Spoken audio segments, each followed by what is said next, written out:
Finally, after a long period of silence and lack of truly fun games, I thought that this is it. This is my rescue from boring evenings. Is it really though? Let's see.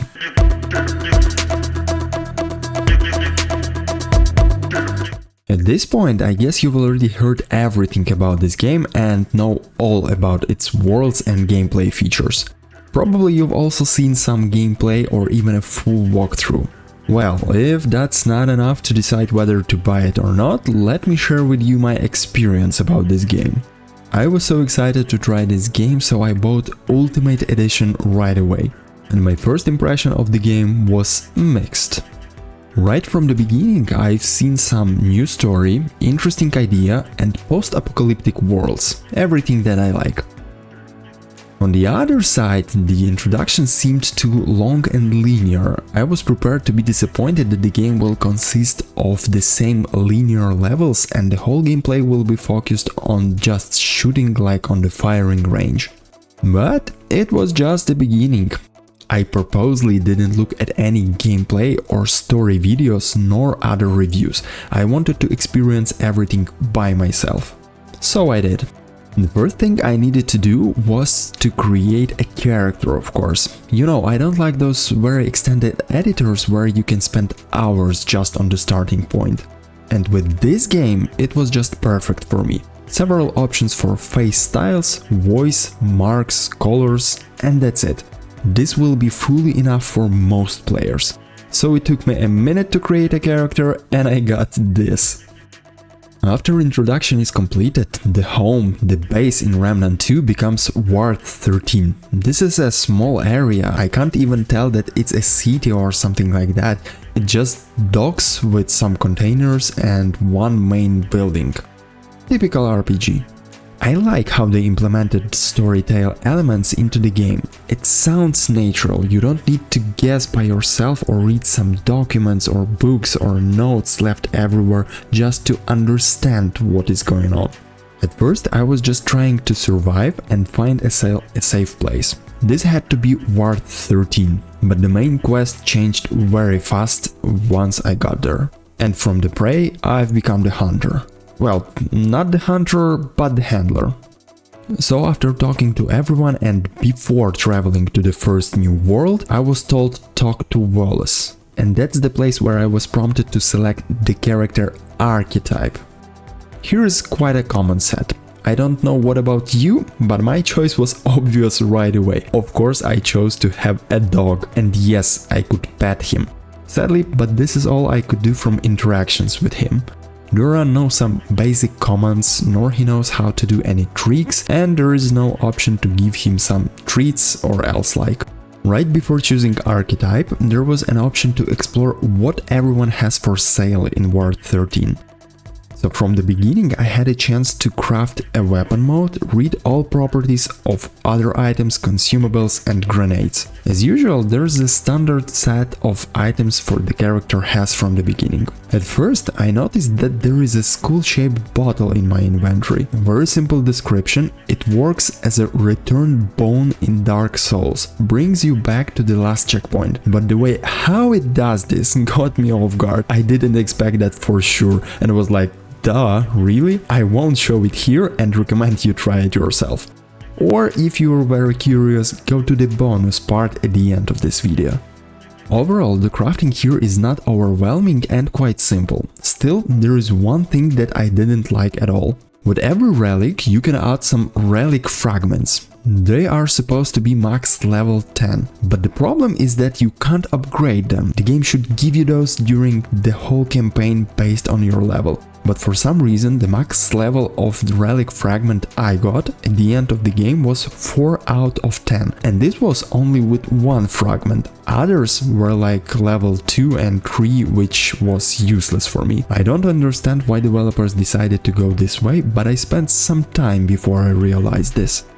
Once fully ready, I went to explore new worlds, and here I must admit it's really amazing. However, right from the beginning I had such a feeling like I know those worlds, like I've been there before. Not sure if it's only me, but in this game I see like a mix of other games and some movies.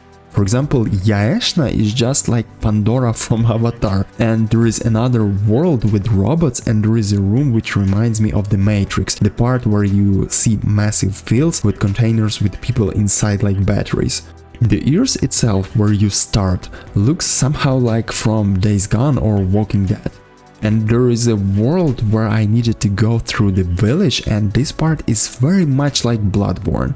I don't want to name those worlds, as with each new start you can begin with a different world, so I don't want to spoiler something accidentally. By the way, this means that you can replay the campaign at least several times. You can choose different difficulty level and create a new character, pretty much as I did. With each world you will have a huge map and different levels to explore. In each world you of course will have some side quests and secret places.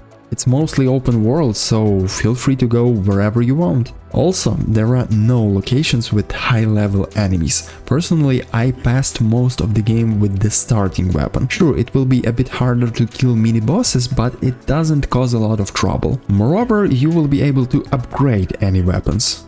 First time I tried to explore every corner of the map and spent 22 hours passing the main campaign. Oh, by the way, the map design reminds me a map from Doom very much, but I must say that I like those similarities. Open world and huge maps are very nice things in this game, but from a technical side it causes a lot of troubles. I was quite surprised with the quality of the environment overall. Everywhere I looked there were some messed textures. Mostly it's insignificant and just cosmetic issues, like the foot of NPC can be in the ground, the armor can go through the backpack, some objects are in other objects, nothing too bad. But also I spotted some more serious bugs. Once I was in a place where some kind of strong enemy was just standing and looking at me while I was killing it. The second time I thought that I would kill the mini boss just standing at one position. Also, at some places the auto-snapping of enemy attacks was pretty annoying. All of that creates a feeling like the game wasn't polished enough before the release. I mean, just look at this poor animation at the very beginning. Don't think it's too bad, mostly those are minor things, but for the people hunting bugs, this will be a gold mine. As it comes with open worlds, I found a lot of mini bosses. They're interesting and each one is unique. The same thing I can say about main bosses. This is the thing where developers did their best. Every such fight is epic, and the further I was going, the more epic fights were expecting me. I'm fully satisfied with this. Also, while wandering around those worlds, there is not too many dummies which are just holding you to extend the gameplay. No, I was able just to run near them and not fight. Or when I was in the mood to make a massacre, it was just the right amount of enemies. As for me, the perfect balance here. Despite some bugs, I enjoyed the game. Mostly it was the thing that I was expecting. Nice visuals, epic fights, open worlds, and the dog, of course. Would I buy this game again? Yes, but not the Ultimate Edition. It doesn't give you enough for the price. Even in the Steam library it's not labeled as Ultimate Edition. In the game you just get 3 sets of armor and some additional resources at the beginning, so-called starter pack. Basically this doesn't have an impact on anything. Even more, I can say that with Standard Edition it would be more interesting to collect some armor set during the gameplay, and resources can be collected anyways. Also, there are some areas for improvement. When I finished the game, my first thought was, what's next? Of course, there are some secrets left to find, maybe some other mini-bosses or else. But what's the point of that?